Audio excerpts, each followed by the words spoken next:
பட்ஜெட்டில் விஆர் மாலில் என்ன சாப்பிட்றது? அட, நம்ம பர்கர் கிங்கில் சூப்பரான ஆஃபர் போட்டிருந்தாங்கங்க. 2 கோன் ஐஸ்கிரீம் 39 ரூபா தான். ஏதோ பஃப் பீஸாவான் 59 ருபீஸில் கொடுக்குறாங்க. 2 veg burger 79 rupees, 2 chicken burger 99 rupees. சும்மாவா விடுவோம்? வெறும் 150 ரூபாயில் 2 சிக்கன் பர்கரும் 2 பஃப் பீஸாவும் வந்துடுச்சு.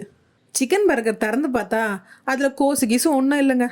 சரி, 50 ரூபா சிக்கன் பர்கர் இப்படி தான் இருக்கும்னு சாப்பிட்டு பார்த்தா ஓரளவு நல்லா தான் இருக்குது. நீங்கள் ட்ரை பண்ணணுன்னா பண்ணி பாருங்கள்.